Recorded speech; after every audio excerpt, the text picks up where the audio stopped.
अब अगला पढ़ते हैं डेल्टा फंक्शन। ये भी बहुत ही इंपॉर्टेंट है, इसकी सैम्पलिंग प्रॉपर्टी बहुत इंपॉर्टेंट है और इस पे जो इंटीग्रेशन वाले क्वेश्चन आते हैं वो भी इंपॉर्टेंट है। तो मैंने दो रिप्रेजेंटेशन यूज़ किया है, how we obtain delta function. तो ये एक डिफिनीशन है, इस तरह से दो तीन और डिफिनीशंस पॉसिबल हैं, लेकिन ये सबसे सिंपलेस्ट डिफिनीशन है, वो मैं आपसे डिस्कस कर रहा हूँ, ठीक है। तो वहाँ से डेल्टा टी आएगा, ये एम्पलीट्यूड नहीं है, ये एरिया है, मैंने बताया था पहले लेक्चर में आपको। तो अब देखिए, ये एक मैंने रेक्ट फंक्शन लिया, अगर आप ध्यान से देख रहे हैं, -a/2, यहाँ a/2 है, और इसका जो एम्पलीट्यूड है 1/a लिया है। तो अगर इसका एरिया निकालो, रेक्टेंगल का एरिया क्या होता है, विड्थ अपॉन हाइट, है ना, लेंथ इंटू विड्थ, जो भी करो। तो ये लेंथ कितनी है बताओ, a/2 - a/2, ये लेंथ a है। अगर इसकी विड्थ मेजर करोगे, it is going to be a and it's height is 1/a, तो एरिया कितना आएगा, a × 1/a, क्या आएगा, 1। अब मैं अगर a को घटाते जाऊं, जैसे मैंने a को मान लो इनिशियली 1 ले लिया, -1/2 to 1/2, 1, 1 × 1, 1। मैंने a को मान लो ले लिया 1/2, तो ये -1/4 आ जाएगा, ये 1/4, ये आ जाएगा 1/2, ये लेंथ इज 1/2, ये 2, 1/1/2 इज 2, 2 × 1/2 फिर से 1 आएगा। मैं a को घटाता जाऊं तो ये दोनों पॉइंट इस तरफ शिफ्ट होते जाएंगे और ये एम्पलीट्यूड बढ़ता जाएगा कि नहीं। अगर मैं इसी को घटा दूं a की वैल्यू, तो ये इस तरफ शिफ्ट होगा और ये इस तरफ, a जैसे घटेगा 1/a ऑटोमेटिकली क्या हो जाएगा, बढ़ जाएगा। और घटाऊंगा तो ये क्या होता जाएगा, बढ़ता जाएगा। और घटा दूं a को, तो अब जैसे a टेंडिंग टू 0 होगा, लेकिन हर केस में देखो, मैं a को चाहे यहां ला दूं, घटा के यहां ला दूं, ये वैल्यू घट रही है, ये वैल्यू बढ़ रही है, लेकिन 1/a × a हमेशा क्या आएगा, 1 आएगा, क्योंकि विड्थ तो हमेशा a आएगी और हाइट हमेशा क्या आएगी, 1/a। तो प्रोडक्ट जो एरिया होगा 1 आएगा। बस क्या हो रहा है, a को जैसे जैसे घटा रहा हूं, ये t = 0 पॉइंट की तरफ टेंड कर रहा है, और जो इसका एम्पलीट्यूड है, जो इसका ये एम्पलीट्यूड है, ये बढ़ता जा रहा है, क्योंकि a को घटा रहा हूं, 1/a बढ़ रहा है। तो जैसे a टेंडिंग टू 0 होगा, -a/2 पॉइंट यहाँ पे कन्वर्ज करेगा, a/2 पॉइंट यहाँ पे कन्वर्ज करेगा, 1/a कहाँ चला जाएगा, इन्फिनिटी पे, 1/a tending to 0, 1 tending to 0 क्या आ जाएगा, इनफाइनाइट। तो एम्पलीट्यूड इनफाइनाइट को, लेकिन एरिया हमेशा क्या आएगा, a × 1/a = 1। तो ये जो आपको एरो ये बनी रहती है, रिप्रेजेंट करती है कि ये एम्पलीट्यूड इनफाइनाइट तक जा रहा है। हम इनफाइनाइट तक तो दिखा नहीं सकते, तो हम एरो से रिप्रेजेंट करते हैं। और ये जो यहाँ 1 लिखा होता है, ये हमेशा इसके एरिया को बताता है, ना कि इसके एम्पलीट्यूड को। तो डेल्टा टी फंक्शन की डिफिनीशन क्या हो गई, ध्यान से देखो, आपका सिंपली हो गया, it's amplitude is infinity at t = 0। t other than 0 पे देखो, हर जगह ये क्या है, 0 होता है। बट इसके साथ तीसरा पॉइंट भी एडेड होता है, बट यही दोनों चीज सफिशिएंट नहीं है। Total area under curve, total area कभी भी देखो, अगर कोई फंक्शन है y x का फंक्शन है, जैसे मैं एक पैराबोला ले लूं, सपोज ये एक कोई फंक्शन है x का और y, तो आपने पढ़ा होगा y dx हमेशा क्या बताता है, हमेशा y dx याद रखो एरिया ही बताता है। आपने ये ले लिया y और ए स्मॉल सा विड्थ ले लिया dx, तो ये एम्पलीट्यूड हाइट इंटू विड्थ हमेशा क्या देगा, एरिया।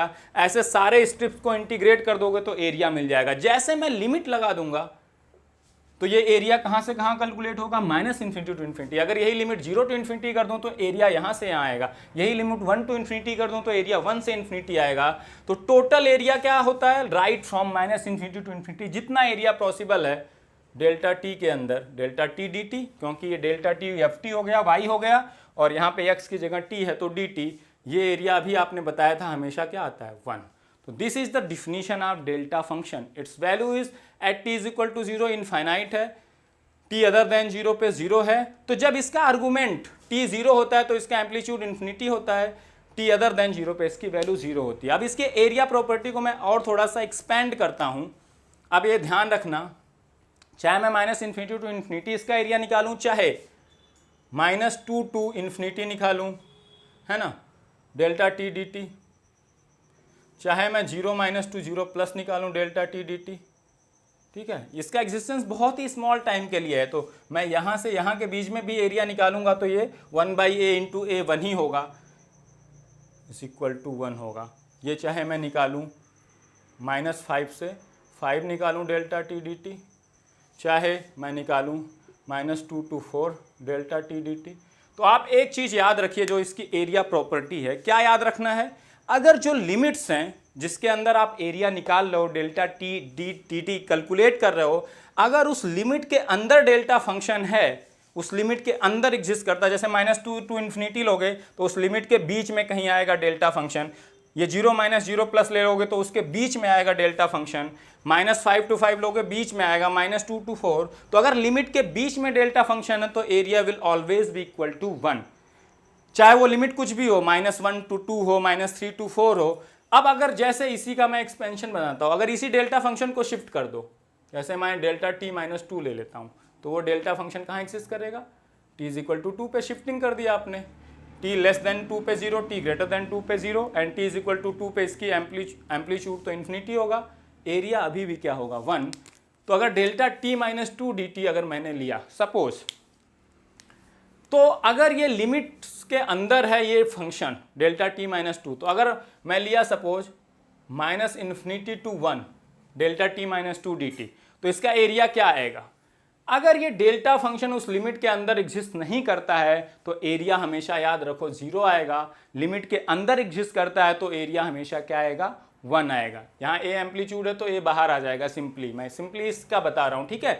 तो -∞ to 1 लोगे तो कहाँ तक लिमिट आएगी 1, -∞, तो ये t = 2 पे डेल्टा t -2 है तो लिमिट के बाहर है, तो इसका एरिया क्या आएगा 0 आएगा। यही अगर मैं लिखूँ -∞ to 3 डेल्टा t -2 dt, तो ये एरिया क्या आ जाएगा 1। अब ये लिमिट के अंदर एग्जिस्ट करता है, मैं ले लूँ 1 to 3 डेल्टा t -2 dt, ये लिमिट के अंदर है कि नहीं, 1 यहाँ पे है, 3 यहाँ पे, इन दोनों के बीच में है, तो एरिया क्या आ जाएगा 1। अब एक चीज़ और याद रखो, अगर यही मैं दे दूँ, अभी आपने दिया -∞ to ∞ डेल्टा t dt = 1। अब कोई कहे अगर 0 to ∞ डेल्टा t dt क्या होगा, आपको लगेगा it is a even function, आपने पढ़ा होगा डेल्टा इज इवन फंक्शन। तो इवन फंक्शन में अगर -a to a जो एरिया है वो आधा आधा डिवाइड हो जाता है 0 to a और -a to 0 में, तो आपको लगेगा ये इवन फंक्शन है, तो जितना एरिया -∞ to 0 में होगा उतना एरिया 0 to ∞ में, तो हमें 0 to ∞ का एरिया चाहिए, तो टोटल एरिया 1 था, तो क्या होना चाहिए 1/2 होना चाहिए, लेकिन इट इज़ नॉट पॉसिबल। अगर आपको कभी भी डेल्टा t dt का एरिया पूछे और जो लिमिट्स दे उनमें से एक लिमिट ऐसी हो जो उस पॉइंट तक हो जिस पॉइंट पे डेल्टा फंक्शन एग्जिस्ट करता है, तो ये आप कभी भी डिफाइन नहीं कर सकते, it is undefined, it is undefined. हमेशा याद रखना ये 0 to ∞ में 1/2 नहीं होगा। मैं लिख दूँ -∞ to 0 डेल्टा t dt, अगर एक कोई लिमिट ऐसी है जो वो पॉइंट है जिस पे डेल्टा फंक्शन एग्जिस्ट करता है, क्योंकि डेल्टा फंक्शन किसी एक पॉइंट पे एग्जिस्ट करता है, तो वो अनडिफाइंड होगा। जैसे डेल्टा t -2 dt, अगर एक लिमिट 1 to 2, कोई भी एक लिमिट t = 2 पे है तो एक लिमिट 2 आ गई, तो ये अनडिफाइंड है। 2 to मैं इन्फिनिटी कर दूं, ये डेल्टा t -2 dt, ये भी अनडिफाइंड है। 2 to 15 कर दूं डेल्टा t dt, ये क्या है अनडिफाइंड। और अगर लिमिट ऐसी है कि वो फंक्शन उसके अंदर आ रहा है तो एरिया 1 होगी, और अगर लिमिट ऐसी कि वो फंक्शन उसके अंदर आ ही नहीं रहा डेल्टा फंक्शन, तो एरिया सिंपली 0 होगा। जैसे मैं कहूँ -∞ to 2 -∞ to -1 delta t dt, ये डेल्टा t कहाँ एग्जिस्ट कर रहा है, t = 0 पे, लिमिट 0 इंक्लूड इसको इंक्लूड कर रही है, नहीं, लिमिट -∞ to -1 तक है, जबकि फंक्शन यहाँ एग्जिस्ट करता है, तो ये एरिया क्या होगा 0। अगर यही मैं 1 ले लेता प्लस, तो ये लिमिट के अंदर आ जाता। लिमिट के अंदर कैसे भी आए, -2 to ∞ आए या 0 - 0 प्लस, ये हमेशा एरिया क्या देगा 1 देगा। ये इसकी क्या है एरिया प्रॉपर्टी है डेल्टा फंक्शन की। तो लिमिट में से कोई एक पॉइंट ऐसा आ गया जिस पे डेल्टा फंक्शन एग्जिस्ट करता है, तो that value is undefined. Limit के अंदर अगर डेल्टा फंक्शन है तो एरिया इज 1, और लिमिट के बाहर अगर डेल्टा फंक्शन है तो एरिया इज 0। सिंपली ये आप याद रखिए, ठीक है। और यहाँ से एक डिफिनीशन याद रखिए कैसे डिफाइन करते हैं, इस पर भी मैं अभी क्वेश्चन आपको कराऊंगा। एक और प्रॉपर्टी इसकी क्या है, sampling property of delta function, ये बार बार आपको आएगा। तो क्या होती है, अगर मैं लिखूं f of t into delta of t minus A, delta of t minus A, F T कुछ भी फंक्शन हो सकता है, मान लो ये एफ टी एक फंक्शन है एफ टी, और डेल्टा t माइनस ए मैं a > 0 ले लेता हूँ, ये कहाँ एग्जिस्ट करेगा t = a पे, तो डेल्टा फंक्शन t = a पे एग्जिस्ट करेगा, बाकी t a t a दोनों के लिए डेल्टा फंक्शन क्या होगा 0। तो अब आपने एक दो फंक्शन का प्रोडक्ट लिया हुआ है, अब दो फंक्शन का प्रोडक्ट कहाँ एग्जिस्ट करेगा, दो फंक्शन का प्रोडक्ट हमेशा f1t into delta T minus A होगा। अब देखो t अदर देन a पे डेल्टा टी माइनस ए क्या होगा, 0 होगा। तो 0 इंटू एफ टी की कुछ भी वैल्यू है, जैसे मैं ले लूं t इज इक्वल टू ए, मान लो t इज इक्वल टू 2 मैं ले लेता हूं। अब मैं कहूं इस प्रोडक्ट की वैल्यू, ये भी एक कोई अदर फंक्शन होगा, मैं मान लेता हूं it is another function f1t। अब देखो मैं कहूं f1t की वैल्यू बताओ t इज इक्वल टू 1 पे, तो t इज इक्वल टू 1 पे f ऑफ 1 हो जाएगा, और delta t is equal to 1 पे क्या होगा, 1 minus 2 delta of minus 1। Delta function तभी वैल्यू देता है अपने एम्पलीट्यूड की जब उसका आर्गुमेंट क्या होता है, 0। जैसे डेल्टा ऑफ t माइनस 2 एक ही पॉइंट पे एग्जिस्ट करेगा, किस पॉइंट पे, जब t माइनस 2 क्या हो जाए, 0। तो t इज इक्वल टू क्या हो जाएगा, 2। तो t इज इक्वल टू 2 पे इसका एम्पलीट्यूड इन्फिनिटी होगा, t अदर देन 2 पे, t greater than 2, t less than 2 पे इसका एम्पलीट्यूड क्या होता है, सिंपली 0। केवल ये एक पॉइंट पे एम्पलीट्यूड रखता है, बाकी सारे पॉइंट पे 0। तो डेल्टा ऑफ माइनस 1 की वैल्यू क्या होगी, 0। ये क्या आएगा, 0। मैं कहूँ f आप माइनस 2 की वैल्यू निकालो, f1 ऑफ माइनस 2, ये आ जाएगा f1 of delta of minus 4, फिर से क्या आ जाएगा, 0। तो इन दोनों का प्रोडक्ट केवल एक ही पॉइंट पे एग्जिस्ट करेगा, कब, जब डेल्टा फंक्शन एग्जिस्ट करेगा, क्योंकि डेल्टा फंक्शन का एग्जिस्टेंस ओनली एक पॉइंट पे होता है, t की किस वैल्यू पे, t minus 2 is equal to 0, t is equal to 2 पे। तो ये प्रोडक्ट कब एग्जिस्ट करेगा, only at t is equal to 2। बाकी पॉइंट्स पे इस प्रोडक्ट की वैल्यू हमेशा क्या आएगी, 0 आएगी। क्यों, क्योंकि डेल्टा फंक्शन बाकी t अदर देन 2 पे क्या आएगा, 0। 0 इंटू समथिंग इज ऑलवेज 0। तो t इज इक्वल टू 2 पे ये प्रोडक्ट एग्जिस्ट करेगा, t इज इक्वल टू 2 पे एफ टी की वैल्यू क्या होगी, एफ ऑफ 2 होगी, ऑब्वियस सी बात है। अगर एफ टी कोई फंक्शन है तो इसकी एफ ऑफ 1 वैल्यू है, एफ ऑफ 2 वैल्यू है, एफ ऑफ 3 वैल्यू है। तो टी इज इक्वल टू 2 पे इसकी वैल्यू क्या होगी, एफ ऑफ 2 इंटू क्या, डेल्टा टी माइनस 2। तो आपने एफ टी का कौन सा सैंपल ले लिया, at point T is equal to 2 पे आपने क्या ले लिया, उसका सैंपल ले लिया। इसी को कहते हैं सैम्पलिंग फंक्शन, है ना। अब इसी तरह से मैं लिखूं F of T into delta of T minus A, तो यहाँ से क्या आ जाएगा, ये F of A into delta T minus A, क्योंकि ये product only T is equal to A पे एग्जिस्ट करेगा, और T is equal to A पे एफ टी की वैल्यू कितनी होगी, F of A into delta of T minus A. इसको कहते हैं डेल्टा फंक्शन की सैम्पलिंग प्रॉपर्टी। अगर मैं लिखूँ F of T into delta of T plus A, ये किस पॉइंट पे एग्जिस्ट करेगा, T is equal to minus A पे एग्जिस्ट करेगा। टी प्लस ए को 0 कर दो, डेल्टा फंक्शन किस पॉइंट पे एग्जिस्ट करता है, उसका आर्गुमेंट 0 कर दो, T plus A is equal to 0, T is equal to minus A पे। तो ये प्रोडक्ट केवल एक पॉइंट पे एग्जिस्ट करेगा, T is equal to minus A delta of T plus ये। इसको कहते हैं sampling property of delta function. अब एक स्केलिंग प्रॉपर्टी डेल्टा फंक्शन की क्या होती है, वो मैं यहाँ पे आपको लिख देता हूँ। अगर मैं स्केलिंग कर दूँ किसकी, डेल्टा फंक्शन की, पॉज कर दी।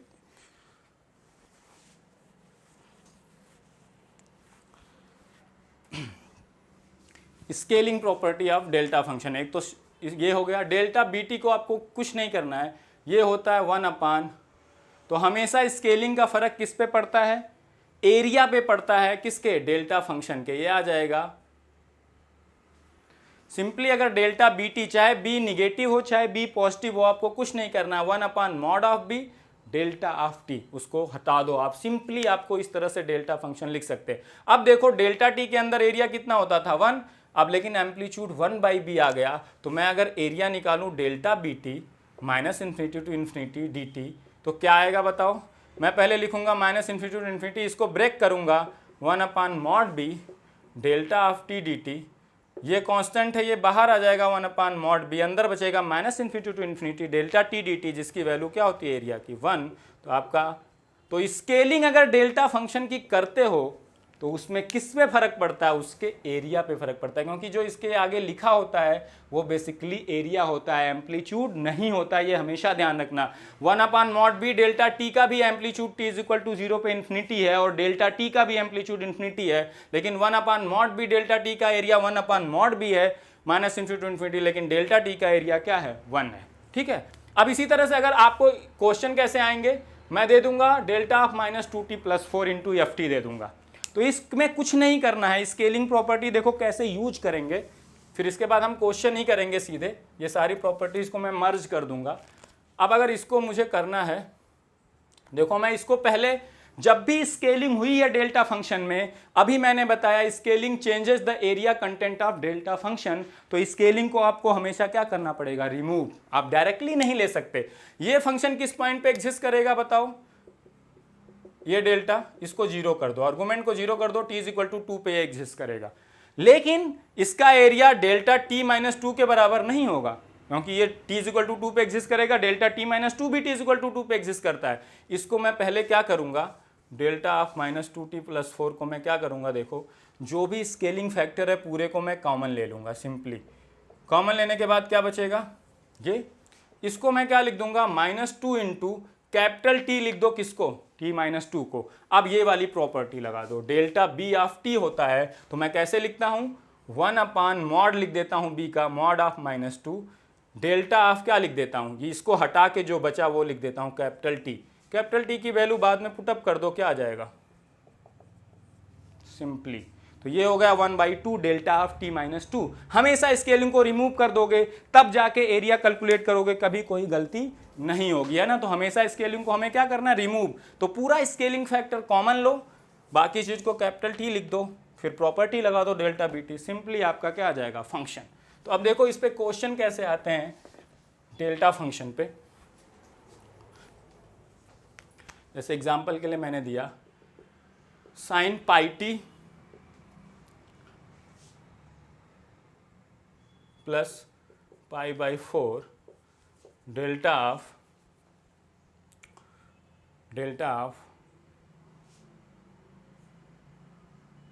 t प्लस 1/2, ये नहीं देते, एक पहले सिंपल सा देते हैं, t प्लस 1/2 dt। एरिया निकालना है -इन्फिनिटी टू कहाँ, प्लस इन्फिनिटी में। सिंपली 2-3 क्वेश्चन कराऊंगा, उससे सब कुछ क्लियर हो जाएगा। आप जितने क्वेश्चन आए हुए होंगे गेट में आप कर सकते हो सारे के सारे। अब देखो मैंने क्या कहा, जब भी F T into delta function आए तो वो प्रोडक्ट एक ही पॉइंट पे एग्जिस्ट करता है, किस पॉइंट पे, जिस पॉइंट पे डेल्टा फंक्शन करता है। तो कभी भी यहाँ अगर स्केलिंग है तो पहले आप हमेशा करोगे स्केलिंग को कहाँ से रिमूव करोगे, डेल्टा फंक्शन से। डेल्टा फंक्शन में कभी भी स्केलिंग नहीं रहनी चाहिए, उसको पहले सिंपल बना लोगे। यहाँ स्केलिंग नहीं है तो कोई दिक्कत नहीं है। ये डेल्टा फंक्शन किस पॉइंट पे एग्जिस्ट करता है, t इज इक्वल टू -1/2 पे। तो जो ये प्रोडक्ट है एफ टी, ये भी एक फंक्शन है, ये किस पॉइंट पे एग्जिस्ट करेगा, ओनली एक पॉइंट पे, t इज इक्वल टू -1/2 पे। तो उस पॉइंट पे इस फंक्शन की वैल्यू कितनी होगी, t इज इक्वल टू -1/2 रख दो, पाई इंटू क्या रख दो, -1/2 प्लस π/4, क्योंकि ये प्रोडक्ट जो है t प्लस 1/2 ये एक ही पॉइंट पे एग्जिस्ट करता है, क्योंकि डेल्टा फंक्शन एक ही पॉइंट पे एग्जिस्ट कर रहा था t इज इक्वल टू -1/2 पे। तो ये प्रोडक्ट है, बाकी पॉइंट्स पे ये प्रोडक्ट जीरो हो जाएगा, केवल एक पॉइंट पे ये प्रोडक्ट एग्जिस्ट करेगा, t इज इक्वल टू -1/2। और t इज इक्वल टू -1/2 पे इस फंक्शन की वैल्यू आप पता कर सकते हो, t की वैल्यू क्या रख दो, -1/2। अब इसको मैं ब्रेक करूँ, -infinity to infinity sine of -π/2 plus π/4 कितना आ जाएगा, -π/4 into delta of t plus 1/2 dt।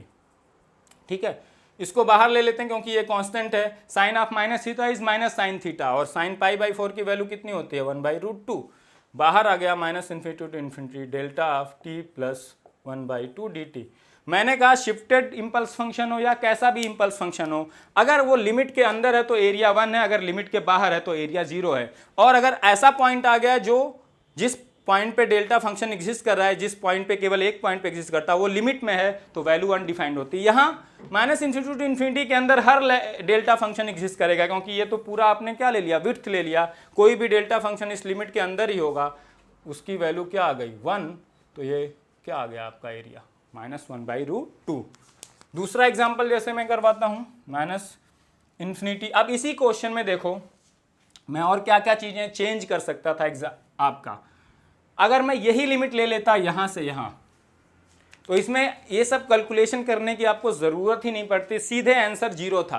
क्यों, क्योंकि जो डेल्टा फंक्शन है t इज इक्वल टू ये 0 नहीं, ये हम ले लेते हैं -1, ठीक है, बोलिए। इसमें सीधे आंसर 0 होता है। डेल्टा फंक्शन कहाँ एग्जिस्ट कर रहा है, t इज इक्वल टू -1/2 पे। जो आपने लिमिट ली है -इन्फिनिटी से कहाँ तक ली है, -1 तक, जबकि डेल्टा फंक्शन कहाँ एग्जिस्ट कर रहा है, -1/2 पे। तो ये लिमिट के अंदर है कि लिमिट के आउटसाइड है, लिमिट के आउटसाइड है। तो जब यहाँ पे आप ब्रेक करते, ये सब ब्रेकिंग तो सही था, -इन्फिनिटी टू -1, जैसे आप यहाँ तक आते यहाँ जब आते तो ये वाला टर्म क्या हो जाता है, जीरो, क्योंकि delta function is outside the limit, this area value is zero, -1/√2 इज into zero is equal to क्या हो जाता है, जीरो। तो ये हमेशा ध्यान देना कि लिमिट के अंदर डेल्टा फंक्शन है कि लिमिट के बाहर।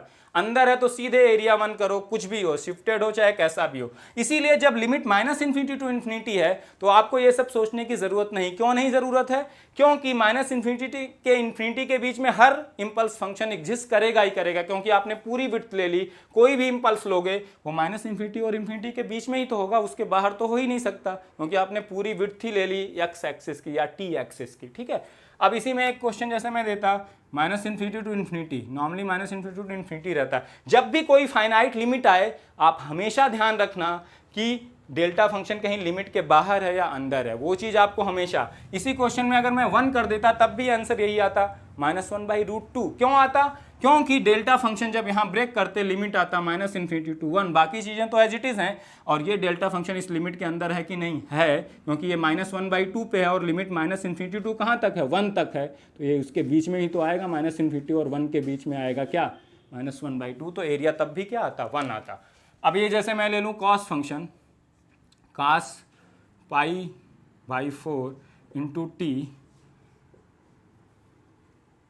Delta of -2t + 8।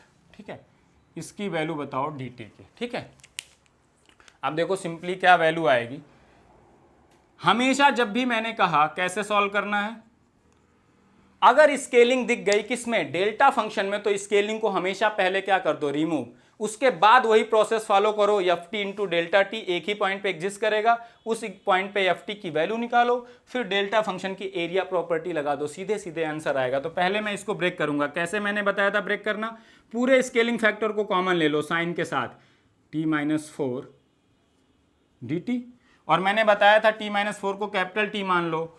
तो कैसे लिख सकते हैं इस चीज को, मैं लिखूंगा इसको -∞ to infinity cos π/4t delta of क्या आएगा, ये इसको कैपिटल टी एज्यूम करो तो delta of b into T क्या होता है, 1/mod b, तो -2 का mod 2, डेल्टा ऑफ क्या बचता है, जो b इंटू टी जो होता है वही बच जाता है, इसको कैपिटल टी माना था, कैपिटल टी बचेगा, उसको मैं लिख दूंगा t-4 क्या dt। अब 1/2 को बाहर ले लो, आएगा -∞ to infinity cos of π/4t, ठीक है, डेल्टा ऑफ t-4 dt। तो ये प्रोडक्ट किस पे एग्जिस्ट करेगा, t=4 पे, क्योंकि डेल्टा t-4 एक ही पॉइंट पे एग्जिस्ट करेगा t=4, तो t=4 पे इस फंक्शन की वैल्यू कितनी हो जाएगी, t=4 रख दो, cos of π/4 into 4 cos of pi आ जाएगा, into delta of t-4 dt। cos pi की वैल्यू -1 होती है, तो ये -1/2 -∞ to infinity delta of t-4 dt। ये लिमिट के अंदर है कि नहीं है, -∞, तो ये एरिया 1 आ जाएगा, तो आपका आंसर कितना आ गया, -1/2। तो इसी तरह के क्वेश्चन आपको आते हैं, सिंपली कुछ नहीं करना, पहले स्केलिंग फैक्टर रिमूव करना है डेल्टा फंक्शन से, फिर प्रोडक्ट किस पॉइंट पे एग्जिस्ट करेगा वो डिसाइड करना, उस पॉइंट पे फंक्शन एफ टी की वैल्यू निकालनी है, फिर उसको बाहर आ जाएगा कांस्टेंट, फिर डेल्टा फंक्शन की एरिया प्रॉपर्टी लगा दो, सीधे सीधे आपका आंसर आ जाएगा इंटीग्रेशन का। इसी का एक और पोर्शन है, थोड़ा अच्छा क्वेश्चन जो इसमें आता है वो कैसे आता है, एक मैं करा देता हूँ, बाकी आप उसके बेसिस पे कर सकते हो सारे के सारे क्वेश्चन मैंने दे दिया। हाँ, जी टी एक फंक्शन है, मैंने कैसे डिफाइन कर दिया इसको, 1 है ये मान लेते हैं, ये 2 है, ये 2 प्लस a है, ये 1/a है एम्पलीट्यूड, एंड मैंने यहाँ पे लिख दिया लिमिट a टेंडिंग टू 0 है। ये एक फंक्शन जी टी मैंने डिफाइन कर दिया इस तरह से ग्राफिकल फॉर्म में, और मैंने आपको क्वेश्चन दे दिया -∞ to infinity 1/t² + 4 gt dt, इसकी आपको वैल्यू बतानी है क्या होगी। तो 1/t² 4 बहुत अजीब सा दिख रहा है, लेकिन ये बहुत सिंपल क्वेश्चन है। अब gt को आपको यहाँ ब्रेक करना पड़ेगा, ध्यान से देखो इसकी विड्थ कितनी दिख रही है आपको, 2 + a - 2 कितनी विड्थ दिख रही है, a, इसका हाइट अगर ध्यान से देखो कितना है 1/a, और एक रेक्टेंगुलर फंक्शन है तो इसका एरिया कितना आ जाएगा 1/a इंटू ए, कितना आ जाएगा 1, एरिया 1 है इसके अंदर। अब ध्यान से देखो a को अगर टेंड करोगे 0 को तो ये 2 + a पॉइंट कहाँ सेंड करेगा, 2 को टेंड करेगा, a 0 होता जाएगा, a को घटाते जाओगे तो 2 + a घटता जाएगा, इस तरफ आता जाएगा, और जब a 0 होगा तो 2 + a कहाँ आ जाएगा, 2 पे मर्ज कर जाएगा, और a को टेंड करोगे 0 को तो 1/a कहाँ टेंड करेगा, इन्फिनिटी को। और एरिया तो हमेशा क्या, ये चाहे 2 + a को यहाँ रख दो चाहे यहाँ, ये विड्थ हमेशा a आएगी और ये हाइट हमेशा 1/a, एरिया हमेशा क्या आता रहेगा 1। तो अगर ध्यान से देखो जब a टेंड करेगा 0 को तो यह एम्पलीट्यूड इन्फिनिटी जाएगा, लेकिन इसका एरिया कितना आएगा 1। तो अगर ध्यान से देखो ये डेल्टा t - 2 है कि नहीं, t = 2 पे इसका एम्पलीट्यूड इन्फिनिटी और एरिया अंडर कर्व इसका क्या आ रहा है 1, तो ये कौन सा फंक्शन होता है, डेल्टा फंक्शन। तो ये बेसिकली डेल्टा t - 2 गिवन था इनडायरेक्टली, तो अब मैं इसको ब्रेक कर लूंगा, सीधे क्वेश्चन सॉल्व हो जाएगा। 1/t² + 4, ये डेल्टा ऑफ t - 2 dt लिखा है। ये प्रोडक्ट है, एक ही पॉइंट पे एग्जिस्ट करेगा, कब t = 2 पे एग्जिस्ट करता है डेल्टा फंक्शन, तो ये प्रोडक्ट एक ही पॉइंट पे एग्जिस्ट करेगा, t = 2 पे, t की वैल्यू 2 रख दो, -∞ to ∞, 2 का स्क्वायर कितना आ जाएगा 4, 4 + 4 1/8, डेल्टा t - 2 dt, 1/8 को बाहर निकालो, -∞ to ∞, डेल्टा t - 2 dt क्या आ जाएगा, ये 1 आएगा एरिया से, तो आंसर क्या आ जाएगा 1/8 सिंपल।